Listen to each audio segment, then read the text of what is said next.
igihe usanga abantu bya byifuzo byabo byiza abyitirira Imana, ariko nyamara ngo uhugure we muhanuzi, ngo uhugure mukozi w'Imana, ni byiza kugirira icyifuzo umuntu uti kanaka Imana imuha imyenda, Imana mumpera ikintu runaka.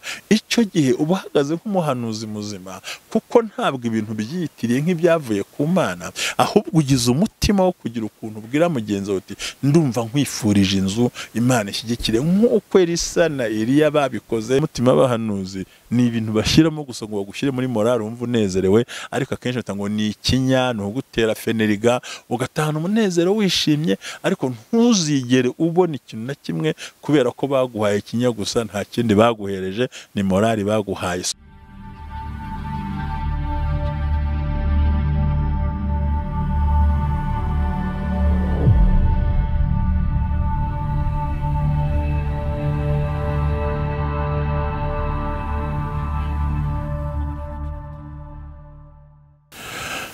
Ndabashuje cyane rero nshuti z'Imana, abakunzi bacu ndetse abadukurikirana ku manywa na nijoro. Ngira ngo uyu munsi ugeze ku munsi wa 4, aho tuvuga ya magambo meza cyane n'ubusesenguzi bwimbitse imbere, ndetse no kumenya kuvuga bino bintu akenshi na kenshi tugambiriye kugira ngo uve mu rujijo, uve mu rungabangabo, uve mu mayira menshi y'abantu bagushyira mu bintu bitandukanye, rimwe na rimwe bakubwira ngo ibi bintu nibyo n'Imana yantumye, siyo yantumye, abandi bakajya impaka. Agira mbabwire ngo bantu mudukurikiranye ku bumwe bw'abera ministries cyangwa se TV, babwire ngo ngende Ntambabazi Yohani Jean Baptiste cyangwa Jean Baptiste Nshuti yanyu, aho turimo dukorera ahantu bita Sport View Kicukiro, ahantu wazitamavunane, hari massage nziza ndetse hari na sauna nziza, hari aho bategurira amakwe, hari amasare, byose birahari, hari na piscine, aho ushatse wahagera kugira ngo bagufashe muri ubwo buryo. Rero nongeye kubasuhuza cyane babwira ngo ni karibu, byo kare gatambutse no kana aho tubavugire kuba dutiza aho dukorera mu gihe dukeneye kujya kuri jardin. Murakoze cyane rero nshuti zacu. Umunsi wa mbere twakoze hirya no hino tuvuga cyane ku ijwi ry'Imana, imivugire y'Imana. Hanyuma ku munsi wa 2 tuza kuvuga ku bijyanye n'amarangamutima y'abahanuzi, rimwe na rimwe apfuye cyangwa se meza akubwira ibintu. Icya gatatu tuza kureba noneho imvugo ya Satani, aho navuze ngo mwirinde za mbwa, mwirinde ba bantu baza aho bari, mwirinde ba bantu baza kubabwira ko ibintu bidashoboka, mwirinde abahanuzi bamaze kwandura mu mutima, bakubwira ngo umugore si uwo, umugabo si uwo, sezera agenda guteta akazi Imana. Bebe ugasanga bafite ibintu bikomeye, biravuze ngo badusezeranya amahoro, ariko ubwabo ari imbata z'ibiboze. Muri make twihuse cyane bango mwirinde. Rero twabonye ku munsi wa 3, rero uyu munsi wa 4 mbere yuko ngira icyo mvuga, ngo ku munsi wa 3 ho gakeya, aho tugiye kureba imbaraga mbi zikunze gukorera aho Satani ashaka kurwanya abantu b'Imana. By'ukuri rero nk'uko tubigenza gutyo,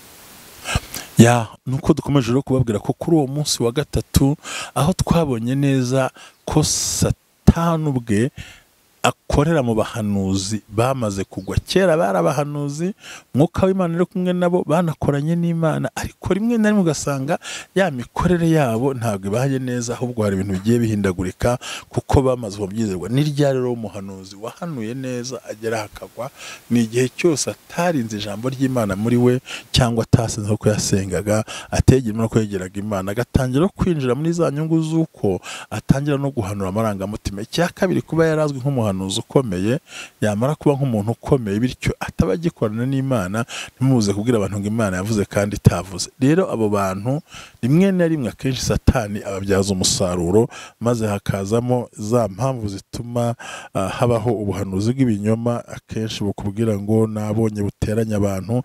Ariho nabwiye ngo ikimenyetso kizakwereka ko ari Satani wabikoze, nuko uzasanga buri gihe ni umwuka ucamwe abantu ibice, ni umwuka ubeshyera, ni umwuka kukwita umurozi utaroga, nko kwita umupagani utari n'umwuka mubi cyane, ariko ugasanga kenshi abawukoresha n'abawufite n'abawutekereza rimwe na rimwe ni abantu bakunze kuba bahagaze batarahagaze mu kuri kw'ijambo ry'Imana.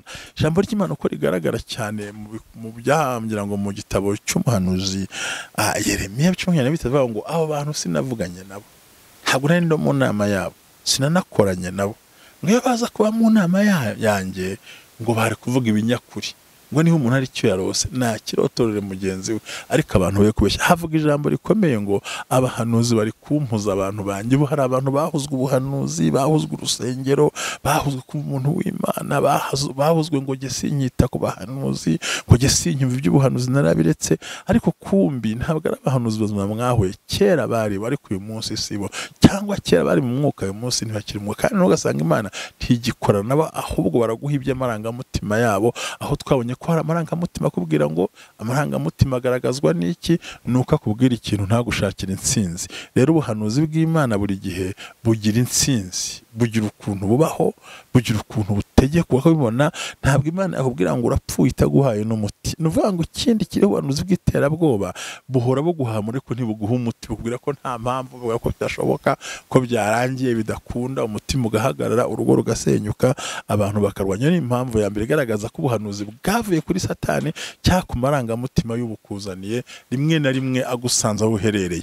Kera bari barambwira ubu bazinutswe hari ikintu urimo wihomberaho, kuko tuzi ko burya impano z'Imana ngo ubundi hagati yacu n'Imana nubwo harimo Kristo, ariko ubundi kuki impano z'Imana zikenerwa mu rusengero, yamayerekwa, kwa guhishurirwa, sanzuzi byose. Ngo ni umuyoboro Imana icishamwe amakuru akugeza aho ushaka. Rero nabwire ngo irindira muri ibyo bintu bagiye urwana nabyo. Wize nuko abahanuzi, wize nuko iby'Imana yavuze. Impamvu wabizinutswe nuko bakubwiye ibintu ntibyaboneka, kuko icyo yakoze yarakwifurije, ariko arangije ntiyakwifuriza, abyita ngo ni Imana yavuze. Rero ntabwo yakwifuriza icyiza. Tugiye kurana ngo ukuri k'umuhanuzi cyangwa se k'umuntu uwo ari we wese kukuremera akakwifuriza icyiza kandi kikakuzaho. Aho twamaze kubushiza ukabonye ko hari abantu bomboka rwihishwa, umutekano ukabura, amahoro akabura, Satani agahuza ibintu bisa nk'aho ari ukuri, noneho hagaca muri ya miyoboro yahoze ari mizima ariko yaje kuziba. Nk'uko itiyo yose yashizemo amazi uzasanga haje nk'umugese cyangwa se n'ibindi byaritambitsemo, kuko icyo cyagenewe gukora cyakomeje gukora bitewe n'iki, bikomotse nuko icyahuga cyakimaze guhagarara, bityo bikazana impamvu ikomeye ituma utabasha kugera ku ijambo ry'Imana uko bikwiriye. Rero nagira mbwire ngo umwuka wose uguteza ibibazo, uguhahamura, ukubwira ko Imana itari mu ruhande rwawe, ikubwira yuko bidashoboka, ikubwira yuko ugeze kure, ikubwira ko nta ntsinzi, uzi ko abantu bageze aho basubira kongera kuraguza. Ndabyemera ko ntugasenga uri wenyine. Abahanuzi bo barahari, Imana yabashyizeho, ndetse n'abakozi b'Imana benshi bari Imana yabashyizeho, ariko gerageza umaze kugushwa n'iki n'ibyo bakubwiye bitandukanye. Hari ibyo bavuze uyu munsi urabishaka ntubibona, hari ibyo bakwemera bishaka ntubireba, kubera icyo utabibona uyu munsi wa none. Kuki urimo ubishaka mu nzozi, ukabishaka mu iyerekwa, ukabishaka mu bitekerezo, ukabishaka mu buzima ntibize, ni ukubera iki? Biravuze ngo bampugije abantu banjye. Abitwa bahanuza ngo niba ari cyo umuntu yarose nabirotore mu binyakuri, kandi niba atabirose neza nturiye he n'ibishushanyo bya Bayali. Bivuze ngo akenshi imigushirizwe yawe no kuba udahagaze neza muri wowe bikomoka n'iki, biterwa na wa muntu ugusezeranya ibintu kandi bidahari. Ejo twabonye ngo iterabwoba mu kanwa k'abahanuzi. Urapfuye, ntuzarongorwa, ntuzashaka, ntuzabaho, barakuroze, mwana arapfuye, impanuka, mbonye mva mu rugo, mbonye isanduku mu rugo, mbonye uruvu rutambika. Ugakira se ibintu ninge bigarukaho buri munsi. Ariko reka nkubwize kuri intsinzi igaragara. Iyo ari ubuhanuzi bw'Imana bukubwira ikibazo, bukubwira n'intsinzi. Imana ishimwe cyane. Abadukurikiranye rero kumwe bwabera TV, tugusabe ngo komeza ukore wiyandikisha, ukore comment, share ndetse n'ibindi byose ukomeza gukora, kandi usangize bino bintu ko abantu barahamutse, abantu babaye mu ngorane ndende. Hari ibintu babwiwe n'abantu ntabyo babonye, nanjye nabibwenda ntibanabibonye. Hari ababwiwe n'iki bari kubiruta ko usanga kenshi bikomoka kuki, nuko kera wari uzi ashobora kumusa atakiriwe kubera ko hari icyo bahindutse. Kuko mwibuke igihe kimwe ubwo byari bari mu bunyagi Babuloni, ubwo umwana wa Nebukadineza arakora amakosa akashaka kunywera ku bikombe by'Imana by'i Yerusalemu. Mwibuke ijambo ryabayeho nirihe, ngo yamaze ngo mandikwa mwana ku rusika, aravuga ngo wapimwe ugaragara ko udashyitse. Ndashaka kubabwira ko aya magambo ngo nuko bamubwira ati ariko mwami wihagarika umutima, wizive umutima, ngo ngoma bakiriho. Hari umuntu wabagamo n'umwuka wera w'Imana, avuga uwari baramutumira ngo Daniel, ngo mugabo ukundwa, twumvise bakuvuga yuko umwuka wo kwitegereza no gushishoza wari muri wowe. Urumva si yaza uwo munsi bitakimurimo, iyaza atakiwuzuye, iyaza atakiwufite, iyaza byararangiye, iyaza yaramanutse, iyagaruka nta buzima, iyaza nta buryo, hari gukorwa iki, hari kuba iki, byari kugenda gute, byari kuba biteye bite, byari kuvugwa bite, iyaba mukeka umwuka atawusanganywe. Rero iyo wavuganye n'abantu jya umenya ngo wa muntu aracyari hahandi. Hanyuma rero twihuse cyane, ni izihe ngaruka mbi zo kuba warabeshywe n'abantu, Satani akakuvangira, isi ikakuvangira, ugasanga icyambere utakaza ibyiringiro, ukumva uzinutswe Imana, ukazinuka ubuhanuzi, ukazinuka Bibiliya, ukazinuka abasenga, ukazinuka ibyo abantu bavuga, ukazinuka ibintu byose, ukagenda ukagwa burundu muri wowe, ugahinduka uwacitse intege. Kubera iki? Kubera ko mu mutima wawe hari ibyo bakubwiye bitashobokaga. Rero Imana itugire neza cyane. Rero uyu munsi wa none, uwo munsi wa kane, turagira ngo tuvuge icyo bita ibyifuzo by'umukozi w'Imana. Akenshi nawe iyo umurebye usanga nawe asa nk'aho ari umuhanuzi cyangwa umuhanuzi, akakureba atari ko ndumva nkwifurije imodoka nk'uko nungi kwifurije, nkwifurije ibyangombwa, nkwifurije kubona akazi, nkwifurije kubyara utabyara, nkwifurije kwiga utiga, nkwifurije gukira indwara urwaye. Ni ukuri mu mutima wanjye nubwo Imana itabimbwiye, ariko ndabikwifurije mu izina rya Yesu. Rero ikitwishe, umuntu akwifuriza ibintu yarangiza akavuga ngo ni Imana yabivuze. Burya ako kanya ntushobora kubibona kuruta uko yakavuze ngo nkwifurije iki ngiki Imana ibyumve. Cyo twita wish, umuntu akayikugirira akumva akeneye gusengera, kandi yamara kubikora bikakugiraho ingaruka nziza, kuko uba afite ibyifuzo bizima byo kukubwira ngo Imana yavuze. Rero iyo Imana imanutse kuvuga, hari igihe usanga abantu bya byifuzo byabo byiza abyitirira Imana. Ariko nyamara ngo uhugure we muhanuzi, ngo uhugure mukozi w'Imana, ni byiza kugirira icyifuzo umuntu, uti kanaka Imana imuha imyenda, Imana mumpera ikintu runaka. Icyo gihe uba uhagaze nk'umuhanuzi muzima, kuko ntabwo ibintu byitiriye nk'ibyavuye ku Mana, ahubwo ugize umutima wo kugira ukuntu ubwira mugenzi wawe uti ndumva nkwifurije inzu Imana ishyigikire, nk'uko Elisa na Eliya babikoze, kandi ibyo biraboneka kandi birakorwa. So rero kwifuza k'umuhanuzi, kukwifuriza k'umuhanuzi ikintu, ntabwo byagasore kuvuga ngo ni Imana yakivuze, kuko navuga ngo arakikwifurije yarangiza akumva Imana yavuze ngo irakiguhaye, I am telling you ntacyo uzabona. Ahubwo we mu gitekerezo cye, muri wishi yiwe, mu mbaraga ziwe no gusenga kwiwe, yamye bati nkwifurije ikintu cyiza. Ahangaha rero le copie ni fola mandika la baba seteri mai no mai de mikola baba sai, bivuze ngo hari dokori ya mando tae. Umuntu yakwifuriza, yavuga ibidasanzwe, umuntu yavuga ibindi bintu, yavuga ibintu biremere, akakwifuriza imodoka, inzu, amafaranga, kubyara, kujya mu ijuru, akumva muri wagize icyifuzo imbere y'Imana. Icyo gihe kwifuza kwe Imana ishobora guteraho kashe. Ariko bivuze ngo ni Imana intumye kandi ntabyo mwavuganye, niho abantu b'Imana baguye benshi, abandi bararangara kubera ko mwitiriye Imana igikorwa Imana itagizemo uruhare. Nta nubwo mwanasabye sapoti ku Mana, ahubwo mwabeshye Imana ko yavuze kandi itavuze. Ariyo mpamvu abantu bagiye babibura, bamwe barashaje, abandi babura uburyo, abandi babura icyerekezo, abantu bahera mu rungabanga, abantu bahinduka abasinzi bo gusinda, badasinze inzoga, badasinze ibindi, ahubwo basinze itandukaniro ry'abahanuzi batatu twatumwe n'Imana, aho ejo twabonye ngo izo mbwa ntizigakandagiraho muri avuga abantu badashobora kwizera. Rero umuntu w'Imana unkurikiranye hangaha kuri urubuga rwacu rwiza channel yanyu mukunda, muyikundisha n'abandi, mukomeza musaba utariyandikisha bikore, kandi nawe kumye arebe, kandi muri video muyisoze muyisome usobanukirwe. Uyu munsi urashinja Imana ibyaha, ariko nta cyaha Imana ifite imbere yawe. Ni umuhanuzi wakuje imbere akugirira icyifuzo cyiza, ariko arangije ntiyakiburo kigomba kujya. Nanjye navuze ngo romiko seta, Imana ishaka yanshyigikira, nkwifurije ubuzima, nkwifurije gukira indwara, nkwifurije gutabarwa, nkwifurije kwambara, nkwifurije kuberwa, nkwifurije gusa neza mu izina rya Yesu. Mana, iki kibazo ndakizamuye kugira ngo ufunguriye video wese, Mana umukorere icyo umutima wawe wifuza. Ni nako umukozi w'Imana Eli yavuze, abwira umudamu witwa Hana ngo genda Imana iguhe icyo umutima wawe wifuza.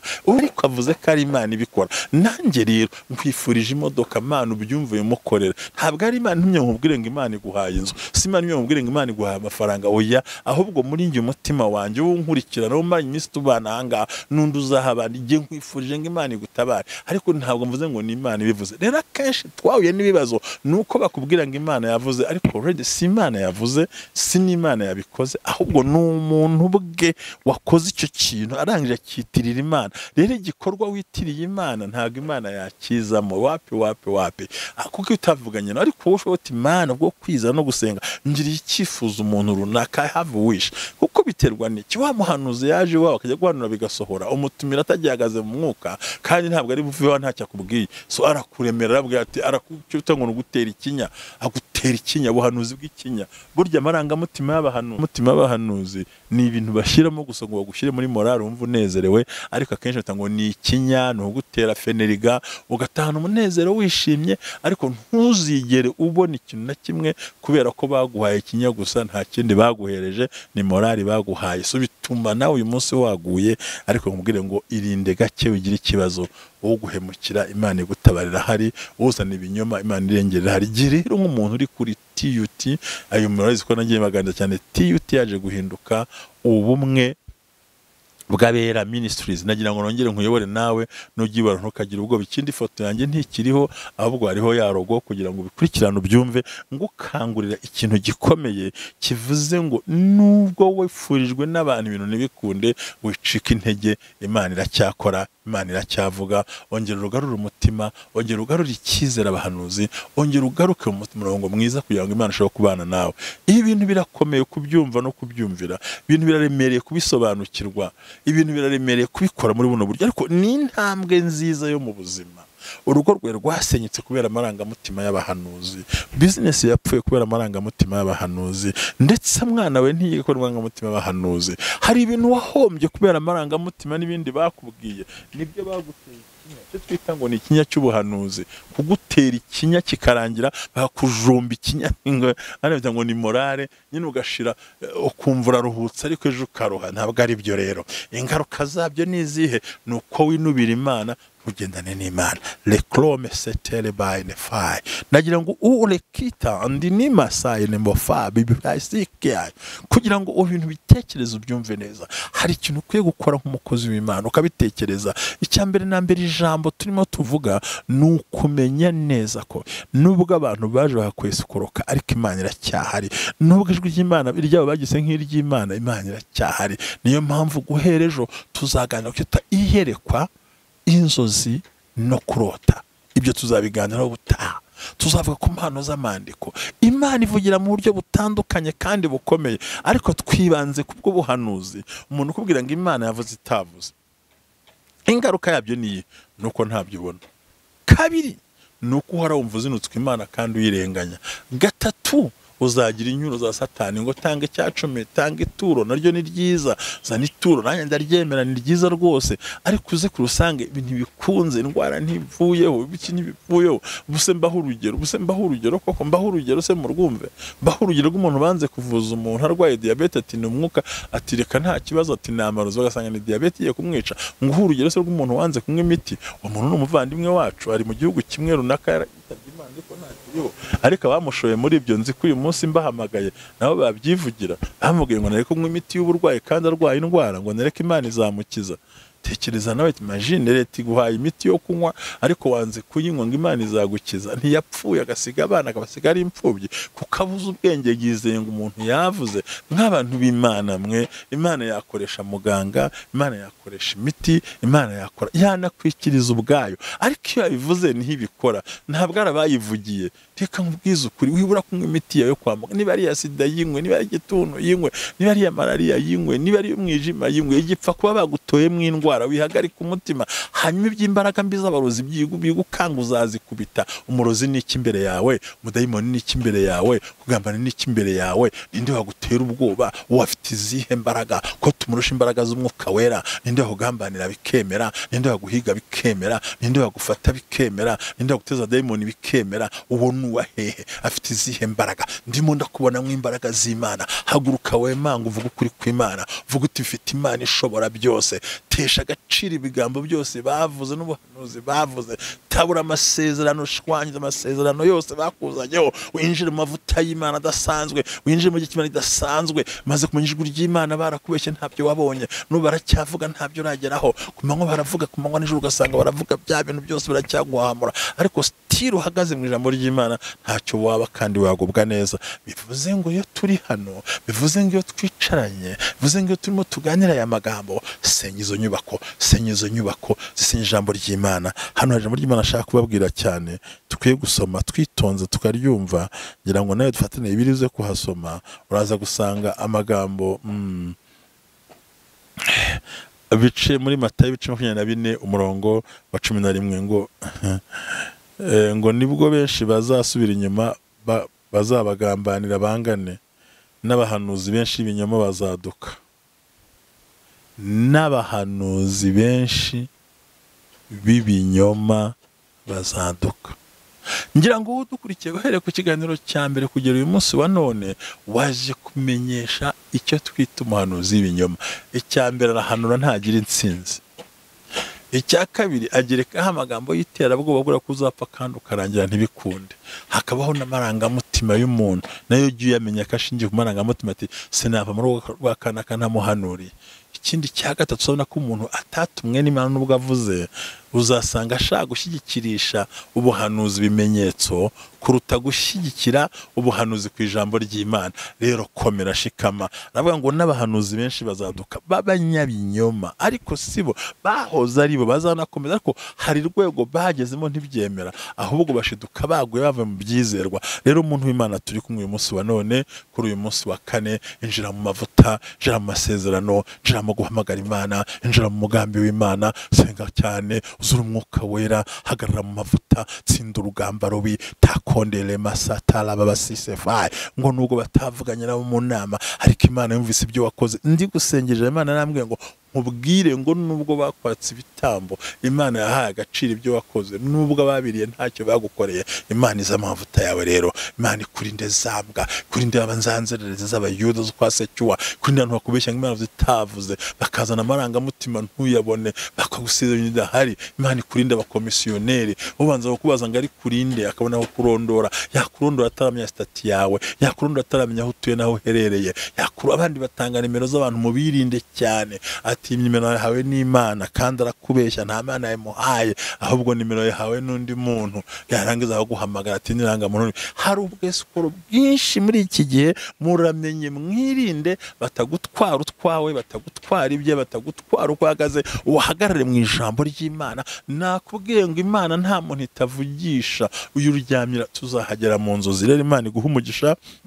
Aho dukurikiye uri Burundi, dukurikiye uri mu Rwanda, shimira dukurikirana, kubwira ngo komera, gira imbaraga, kora ibitangaza, yerekane mu buryo bukomeye, kandi urushaho kwerekana ko uri mu ijambo ry'Imana. Rero Yesu Kristo yandika ijambo, aravuga ngo hazaduka abahanuzi benshi b'ibinyoma.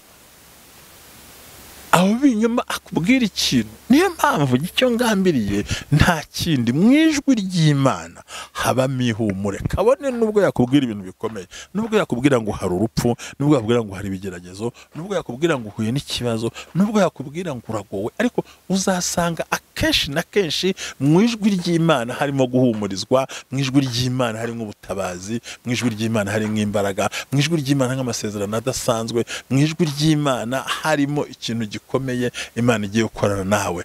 Takosinde faye ndi kumva imbaraga z'Imana zinzamukanyemo, tumva zindimo zo kukubwira ngo nubwo bakubeshye ariko Imana igiye kubikora neza. Rero uyu munsi wa kane bashingiye ku marangamutima, ariko ko hari igikorwa wakoze ukizera, Imana igiye kubikora uko wizeye, nubwo batavuganye nayo, nubwo ibyo baguhanura itayibatumye, nubwo ibyo bakwigisha itayibatumye, nabo bavuga ngo niyo kandi atariyo, ariko ko wiringiye Imana ko ishobora kuba ariyo, wiringiye ko ari Imana yabikoze, aho nta rubanza ruhari. Tangira uhaguruke, kenyera uvuguruze, zekotime ndikarabasando shayene morabaye zifoke tuta stefari ya moria honda kaide bila. Ngiye ndimo ndabona umuntu mudamu mwe, ndamuvuga mu izina cyane, izina ryo mubare sindi vuga, ariko ndimo ndabona umuntu wicaye afite uburwayi, kandi ubwo burwayi abaganga barabubuze, ndetse bafashe amaraso, bafashe imitsi, ntacyo batakoze, ntabwo indwara yabonetse, ariko ndimo ndumva ijwi ry'Imana noneho. Ngiye nijwi numvise rivugiye mu matwi y'umutima, ndaryumvise. Imana nkubwire ngo Imana igukuye ubwo burwayi kandi uraza kubibona, kuko nyirabyo uraza kubireba. Ndimo leclé sante taille bonne fola la mandia. Bakubeshye kenshi, bakurwanije kenshi, ntabyo bakoze, warutaruzinutswe Imana, ariko Imana irambwiye ngo gukora igitangaza gishya. Dolike paisa iferia moremando nekotara muntu uri mu Bubiligi lezae fai mine mola. Hari ibintu mbonye madanda bikubwiza ukuri.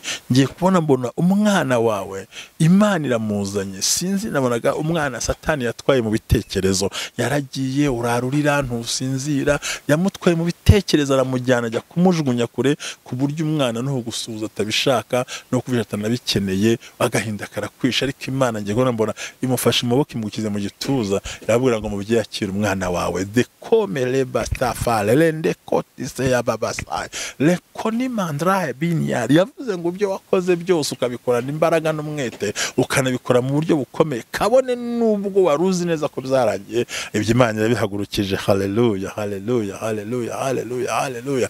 Nayo ubwiza ukuri gukomeye, nongeye kwereka umuntu Imana itabaye akamuha ibyangombwa bye, kandi n'ukuri ugiye kubyakira, si cyo gusa cyonyine. Reka burya nubwo umwuka mubi wa Satani waje, le clay sande mandini my bye. Uyu muntu ndi kubwira we n'uwo mu Rwanda, nubwo ari n'uwo Burayi, n'umudamu mwe nawe ngiye kubwira ijambo rikomeye.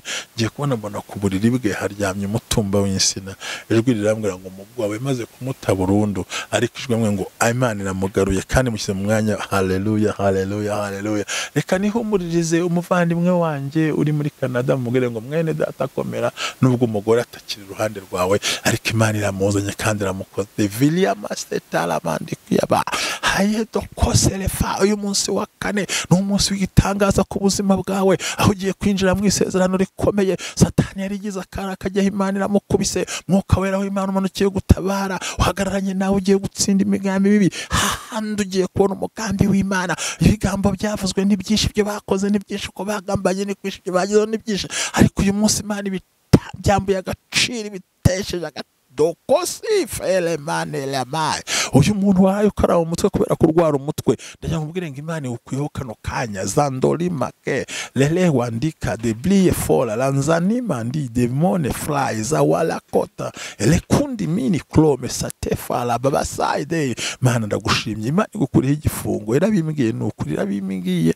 Kandi uri muri Amerika ugiye gufungwa wowe, kandi ugiye gufungwa mu buryo bukomeye, wowe wari ugiye gufungwa, kuko ngiye kubona mbona haje umuntu mu kazi agutwara dosiye, kandi si imwe, hari n'indi yagiye uranayibura, ariko Imana irakurengera. Reka nkubwire ngo Imana iragutabaye. Rero nubwo ngiye mvuga gutya, nanjye mwuka icyo nkubwiye cyo, abahanuzi baracyariho, n'abakorera Imana baracyariho, n'abavugishwa n'Imana baracyariho, ariko hariho nazangegera, hariho nazambwa, hariho nazabisambu, hari n'abandi bahunaho, n'abandi bamaze guta ibyanditswe byera, abandi batagira umurongo, abandi bahubwira ngo nabone abo bihora, ariko umwuka w'Imana uracyahari. Zametaye Imana. Yesu aravuga ati mu minsi y'imperuka abantu bazagwa, kandi hazaduka abahanuzi b'ibinyoma, kuko abantu baraguye.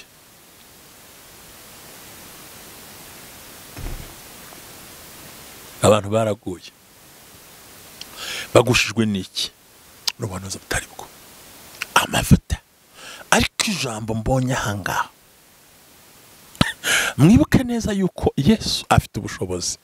Lemike ya mataye Yesu dokose fly niwe ndrimai, afite mbaraga zo guhindura ibyo byose. Kabone nubwo tubonye parti ya mbere ijwi ry'Imana, tubonye n'ukora mu bahanuzi banyamyama, tubonye ko Satani, tubonye n'icyo twita ngo gukoresha amarangamutima ariko atari meza yo kwitirira Imana ikintu Imana itavuze. Muhanuzi unyumva, mukozi w'Imana unyumva, niba ari ikintu ukoze unyifurije wibihuza n'Imana ngo n'Imana ivuze, ahubwo Imana yashyigikira. Dore icyo rero Imana ijya ibigenza, ahubwo cyashyifuza ugiriye umuntu ko yavuze ngo dusabirane.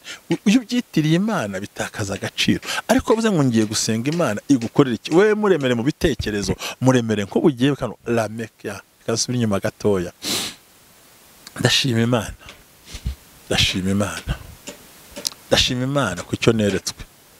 Mbonye umugabo Imana kuri operation, kandi n'ubwa gatatu operation yari imugezeho kandi yakumuriro, Imana yikuyeho. Kabiri, mbonye umuntu wagiye kubaga amaso, Imana namwe amaso arakije mu izina rya Yesu. Galabiko sete mande de molia mande tai.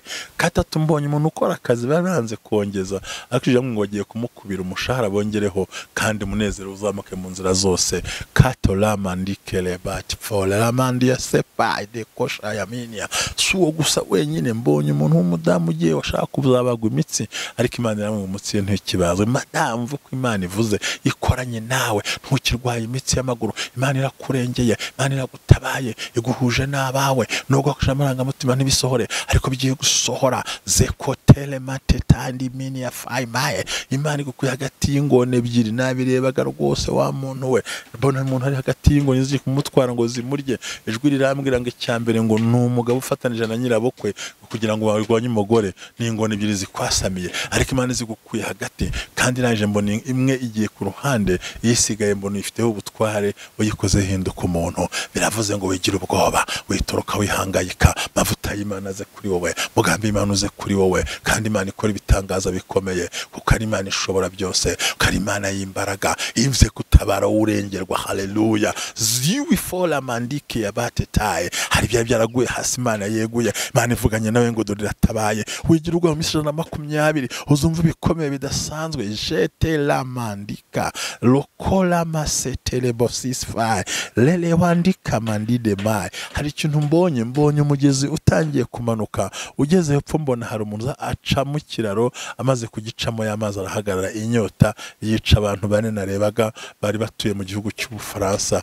Reka nkubwire mukozi w'Imana, irambwira ngo nubwo Satani yararwanije imibereho yanyu, ariko Imana yigarutseho, Imana irayikoze, Imana irabatabaye. Mugubwe neza, mwakira imbaraga z'Imana n'ayo magambo y'Imana. Ibyo bakwifurije nyine ntibyasohoye, kuko bavuze ko ari Imana yavuze, kandi ari uburenga ari bagomba kuvuga ngo ni icyifuzo cyabo. Mu yandi magambo rero, icyifuzo cy'umuhanuzi yigihuza n'ngo ni Imana ibivuze, hoya we ni yifuza ariko bisohore. Lekle samandi yanemini bola baye lekotala masetere baye. Ndashoje, Imana ibaha umugisha. Umunsi w'ejo tuzakurikirana ikindi kiganiro. Ni buri munsi mukomeza mukora comment, share, mubwira n'abandi, muhereze n'abandi babyumve. Turahari ngo tubafashe. Ikindi hamagare tugusengera Imana. Amavuta y'Imana ndumva maze kuba menshi mu buzima bwanjye, yo kuyonga usengere, nkubwire ngo hinduka. Deliverance zirashoboka, kubohoka birashoboka. Ibyo bintu bagutse bose nkubwire, hari nta muntu wagusengeye kugira ngo ukirikire ngo kikiyongera.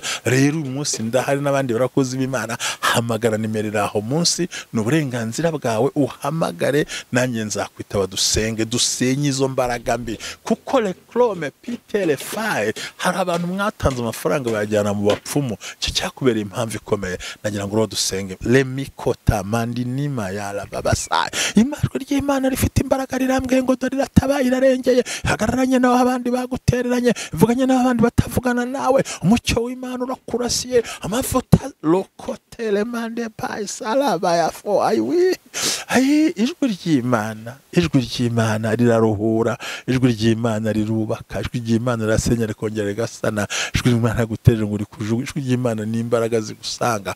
Mwimana bane nanga muri byose rero nakagaruka. Mukomeze mukurikirane, tuze ku munsi wa 4 naho n'umunsi wa 5 paka tumenya ijwi ry'Imana kandi amasengesho. Reka mbasengere mu izina rya Yesu. Mana ishobora byose, Mana y'imbaraga, Mana y'ubutware, Mana ikomeye, Mana igabura, Mana irengera umuntu akabyumva, Imana ikora ibidasanzwe abantu bakabibona. Ndasenze mu izina rya Yesu, mvuganye n'Imana ishobora byose, urengera ubu bwoko bwawe, usenye ibihome byabarwanije, uhagarara nabo mwami, bacira inzira zigende neza, ntubahane ntubatererane, mavuta yagumeho cyane mwami, ubambike imbaraga mu buryo budasanzwe, barengere kandi ubakomeze, kuko uri umwami w'amahoro. Takora masata telemande koria bariamo fedia makase torobotikera basa. Ndabona izo mbaraga zari ziguhagurukiye Imana izikubise umugambi w'Imana ku buzima bwawe. Injira mu isezerano ry'imbaraga. Erega hari Imana yavuganye nawe, nubwo abantu baguhiga ntibyashoboka. Mavuta Imana yinjire mu isezerano, winjira hera wumva ukomejwe, ntucogore ntucike intege. Nibyo abahanuzi barakubeshye, ndetse abandi bakubeshyeshya ibindi bintu utwaye twagiye ureba, ariko Imana igaruye ibyiringiro muri wowe. Ngiye kubona mbona ikintu gikomeye kandi ndi gusengera. Reka nsobanure. Mbona urupapuro runini cyane, mbona ngiye kubona urupapuro, mbona zibaye nk'eshatu. Marayika arambwira ngo ninzice, mpita nzica. Reka nkubwire wowe zari eshatu. Imana iziteje agaciro, si uko ziciye, ahubwo nuko zangiye kurwanya muri ubwo buryo. Imana iguhe umugisha, Imana iguhe umugisha. Akira imbaraga, akira gutabarwa, injira mu bishya, va mu bishaje, sohoka mu byananiwe, injira mu mbaraga, injira mu mwuka, injira mu mavuta, injira mu isezerano, injira mu mugambi w'Imana, injira aho Imana yavuganye nawe. Ntihagire ugukanga, ntawe ukurushaho ubushobozi. Ufite Imana yawe, ufite ubutware bwawe, ufite ibyo bintu ubutware. Imana yaguhaye ijambo ryo gutegeka, nawe tegeka. Vuguruza imvugo zose mbi rero, vuguruza ubuhanuzi bwamaze gutinda ku buzima bwawe. Senya imyuka mibi yose uyikubita uyirangize, randura ujugunya hanze, kubita imbaraga mbi z'abadayimoni. Kubira yatubwiye ngo hazaduka abarozi, hazaduka abahanuzi b'abanyabinyoma, hazaduka sumwe si babiri si batatu, ahubwo badutse ngo bangize. Ariko umwuka umva kavuganye nawe, mavuta y'Imana aze ku buzima bwa. Haleluya. Mbonye ubukwe bwihuse, mbonye umugambi w'Imana, mbonye amasezerano. Ibyo byose nta kindi kibizanye, nuko twamenye ijwi ry'Imana rizima. Murakoze, Imana ibaha umugisha. Ndagira ngo mbashimire, mwari kumwe na Pastor Jean Baptiste kuri ubumwe bw'abera TV cyangwa Ministries. Uzahora ubikurikira. Nejo tuzakomeza ku ijambo ry'Imana ku munsi wa gatanu. Imana iguhe umugisha, Imana ikurebe neza, ikwambike imbaraga. Bye bye. Nakagaruka babwire ngo bye bye. Shalom shalomeka. Imana ibarinde mu izina rya Yesu. Amen.